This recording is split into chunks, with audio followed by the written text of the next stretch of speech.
Hi friends, this video is about the great Indian dream of living abroad. Now, as it turns out, there have been so many Indians who've been successful at a global level that one tends to believe कि boss सारा competition, सारा तकलीफ India में ही है.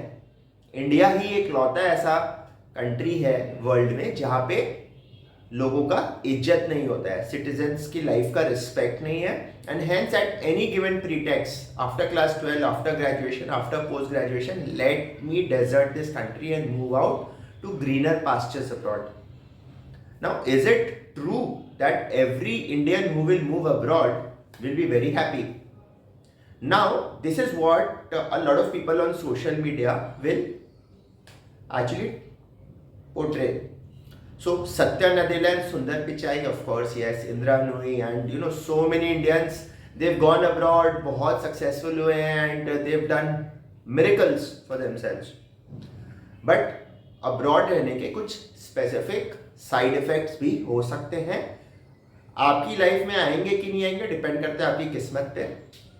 सो for example last week मैं एक movie देख रहा था, Mrs Chatterjee versus Norway, and it was such a heart touching movie. Low cost पे इमिग्रेंट्स वहाँ पे शिफ्ट होना चाहते हैं इन नॉर्वे, एंड वहाँ का फॉस्टर सिस्टम जो है वो बच्चों को जब्त कर लेता है. इनसे they become the interested property of the state. And foster care system में इतने बिलियंस ऑफ डॉलर्स हैं कि वो एक प्रॉपर इंडस्ट्री चल चुका है अनजस्ट ग्राउंड्स में, कि आप अपने बच्चे को हाथ से खाना खिला रहे हैं, आप अपने बच्चे को टीका लगा रहे हैं, आप अपने बच्चे को केयर नहीं कर रहे, आपने एक बार गेट बंद कर दिया, उसकी वजह से उन्होंने उसके बच्चे को छीन लिया और फॉस्टर केयर सिस्टम का पार्ट बना दिया. And it was such a traumatic experience.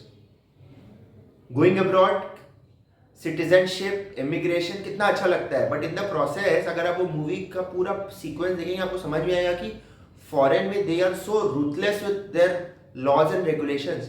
And अगर आप विक्टिम बन जाते हैं, ऑफ कोर्स वो चीज़ आपके साथ इंडिया में भी हो सकता है, but what I am trying to tell you is कि Mrs Chatterjee versus Norway for me at least was an eye opener कि विदेश जाना नॉट नेसेसरली उतना the most in thing in the town है. मैं किसी और से बात कर रहा था, someone who shifted to Canada. Now Canada में अलग तकलीफ है. एक तो वहाँ पे सैलरीज उतनी अच्छी नहीं है जितनी लगती है. सो लोग पीआर लेके भाग तो जा रहे हैं कनाडा, बट जब वहाँ लैंड करते हैं पता चलता है इतने इंडियंस आ चुके हैं वहाँ पे कि वहाँ की सैलरीज भी इंडियनाइज हो चुकी हैं. प्लस वहाँ पे टैक्सेस लगते हैं 40% प्लस, इंडिया से भी ज़्यादा. सो प्रोविंशियल टैक्स है एंड फेडरल टैक्स है. प्लस सबसे बड़ा flip side for a lot of emotionally vulnerable people, lack of sunlight. So साल में 6 से 7 महीना वहाँ सनलाइट का मेजर क्राइसिस है. अब जाके बोलते हैं सिचुएशन काफ़ी नॉर्मलाइज हुई कि you kind of seeing the sun, otherwise it's almost like pitch dark for a substantial part of the day in some parts of Canada. But lack of adequate sunlight can be quite depressing for a lot of people. या cross verify कर सकते हैं मैं जो आप कह रहा हूँ, because my has been on the basis of few samples that I spoke to कि भाई कनाडा के जीवन में ये पीआर लेके वहाँ जाने में क्या मस्त है, एकदम लाइफ सेट है. बोले नहीं सर ऐसा बात नहीं है.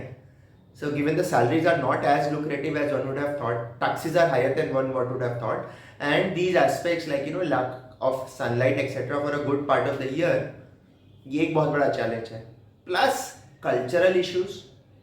सो आप किसी भी फॉरेन कंट्री में जाएंगे तो वहाँ के लोग आपको अपना मानेंगे कि नहीं मानेंगे. That will also depend a lot on कि आप उनके लैंग्वेज को कितना अच्छा समझ सकते हैं, उनके कल्चर को इतना अच्छा समझ सकते हैं. So for example for a vast majority of Europe, if you don't know Spanish, French, Spanish, German, then those people will not really treat you as one of their own. In fact आप India में आप चले जाएंगे ना, आप India में for example north India से तमिलनाडु में चले जाएंगे तो आपको पूरा लगेगा कि मैं एक दूसरी कंट्री में आ चुका हूँ. यहाँ पे सब कुछ तमिल में, 1% of Tamils will know Hindi. वहाँ पे हिंदी का नामो निशान नहीं है किसी भी रिटन फॉर्मेट में. So it's either Tamil and in some places Tamil plus English becomes quite a challenge. So आप मान के चलिए आप ऐसे कंट्री में चले जाते हैं जहाँ ना आपको लैंग्वेज पता है, ना आपके लोग आपको अपना समझते हैं. That can be quite a situation. So loneliness है. So does that get compensated by good career success, ये चीज़ आपको देखना है. Of course yes, as an Indian आप इंडिया छोड़ के कहीं भी चले जाएंगे तो कॉम्पिटिटिव फोर्सेस को आप इजीली ओवरकम कर पाएंगे, बिकॉज यही रियलिटी है कि इंडिया में कॉम्पिटिटिव फोर्सेस सबसे ज़्यादा है। We are 140-150 crore kind of strong numbers. Officially 140 crore, I would imagine कि 10-20 करोड़ तो लोग कोने में कहीं ना कहीं छुपे होंगे हमारे देश में। So think about it, India में ऑफ कोर्स लाइफ में बहुत चैलेंज है, बहुत कंपटीशन है। म्यूनसिपैलिटी की नल में पानी भरने से लेके जॉब पाना और सरवाइव करना बहुत टफ होता है, और बिजनेस का तो आप बात ही मत करिए।